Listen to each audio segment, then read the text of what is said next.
Hey everyone, it's Geezer, and I just thought I'd do another quick update on Super Sprint. This episode is number 6 now. So I had 5 and 6 in quite quick succession, really. So today I had a bit of a chance to work on more of the sprites, and I just want to show you the sprite sheet that I've got into the game. And it is quite large. So here we go. So as you can see here, now this isn't a complete sprite sheet, but it is. These are kind of like the puffs of smoke that appears when the car crashes into one of the barriers. And then we've got the points, and then the little spanner, and then I'm missing like the oil slick and the water and the cones and things like that, but we've got the tornado going and the barrier here. And then we've got this huge 64 by 116 pixel sprite here, which is the explosion that the car makes. Now, you'll notice that I haven't really done any sort of optimization here, and you know, I've done that really for a reason, because I'm just trying to simplify things for the minute. When I get down to optimizing the game, I'll do a routine which actually cuts this bit out, and I'll be able to squash all of these up and save on some memory. But for now, there's all the sprites that cause the explosion when the car crashes, and there's the helicopter sprites as well. And this is the flags that animate as well. So I just wanted to show you that, and like I say, the bits that I've been working on have been to do with the animation of those. So we just take a little look, and I haven't actually used the sprite routine from anywhere else, you know, from Bomb Jack or from Bomb Jack or Rygo. I've actually rewritten the entire sprite routine from scratch, because it's actually a lot simpler to actually do this particular sprite routine. So there you go, and this is more of a performance test than anything else, which I wanted to do. But there you go, we can see I've got quite a few sprites going on now, and it might not look like much at the minute with the number of sprites, but what you've got to really take into account with this is that the game is running in high res mode, and you know, we've got that explosion, this explosion here is actually taking up quite a lot of blit time, and it only kind of happens once, you know, when the car crashes.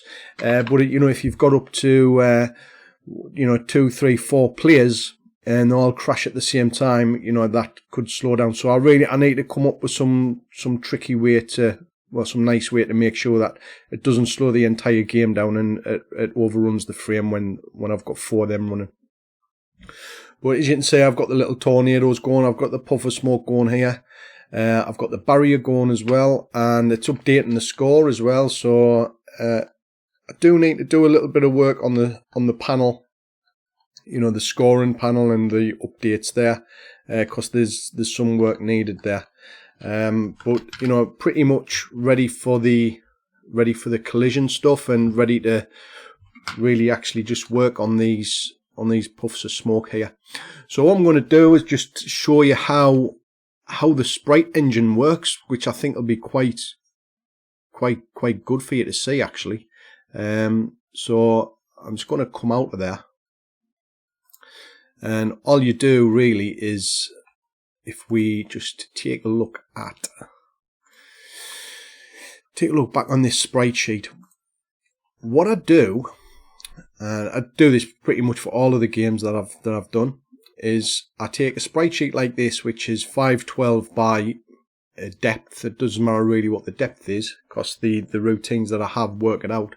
And what I do is I say, right, in this sprite sheet here, I can then say, right, I want to make cuts of 16 by 16 or 16 by 20 or 32 by 32 or 32 by 16 or 48, depending on how big the sprites are.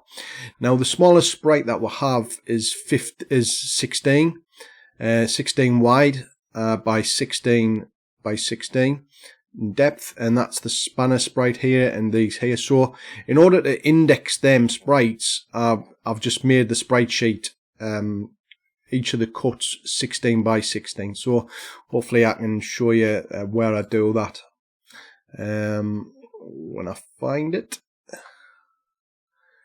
When I find it here in the code, wherever it is.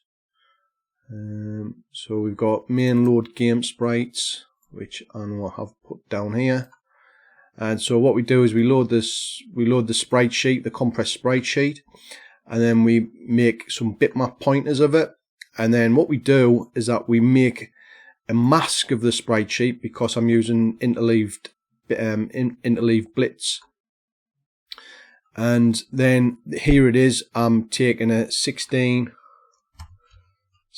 by 16 cut, as you can see there, 16 in the upper byte and 16 in the lower byte, which tells it 16x, 16y. And what you get is you get a structure of pointers to where all of the sprite bitmaps are and where all of the sprite masks are, which then makes it much easier to reference where everything is. So then what I can do is I've just got a simple routine here which says, right, if I want to cast a sprite, as in add a sprite to the game. I couldn't think of another better word. I could have said add game sprite, but cast sprites seems a bit better, and I've used that before. And we take a sprite number and we give it an initial X position and a Y position and a handler. So the sprite number would be, and I've defined these, a car explosion is 0, tornado is 1, barrier 2, crash upper, right, upper 3, 4, 100 points, you can see there, 0 through to 6. What I do is I just add them into the game, and what this routine's doing is just adding them into, basically adding the details of the sprite into the game, and the details are down here. And so take the car explosion. What I do is I just declare where the game sprite, where the sprite sheet is. I then tell it the size, so I'm doing 64 wide by 116 depth. The 6 here is the delay between each change of frame. So if that was just 0, the frames would change very, very quickly. So maybe I'll give you an example of that. So if I change this to 1, you should see the frames of the animation on the explosion go really, really quickly, almost too quickly for the, for it to really look right. There you go, you see. So it doesn't quite look right. So that's why I set that to 6. And what we've got, these are the animation frames themselves. So we've got 160. Now these relate to the positions in the sprite sheet. So 160 will be here, and it will do the cut, do that cut there, and it will do that cut there, and do that cut there, and so forth, and just keep going along, and we get to here, and that's how it does the animation.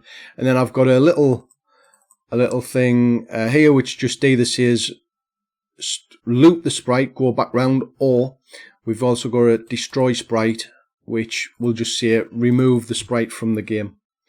So if I just try running it one more time.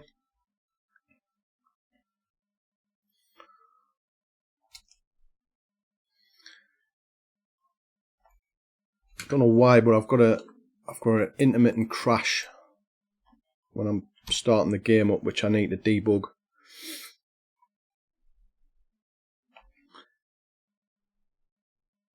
There you go. So the explosion happened once. Hopefully you've seen that there. But apart from that, that's where I've got to. So the next thing will be the collisions that I'm putting into the game. And you can see I've got all the keyboard controls working.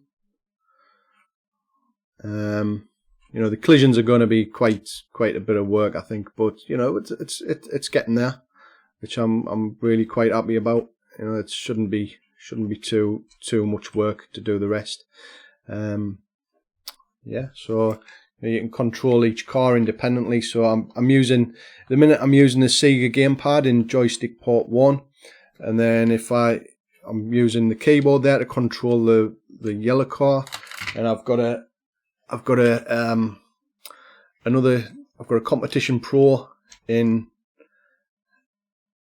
joystick port 0. So there you go. I'm just kind of having to do a bit of a twister on the keys and the joystick there, which is working quite well. So yeah, I'm pretty pleased with this performance test. It's, I've got plenty of time left to do things. If you want to see what's going on as far as performance is concerned, that is it there. Those big explosion blitz cause the blitter to come down to here. But plenty of time, as you'd expect with a game like this on a 1200. But it's just that resolution that I needed to make it work properly, which is pretty much the reason why I chose it. It was a nice easy project, I think, to get going. So there you go. That's development update 6. Thanks for watching, and I'll catch you in the next one, hopefully with some better collision detection going on.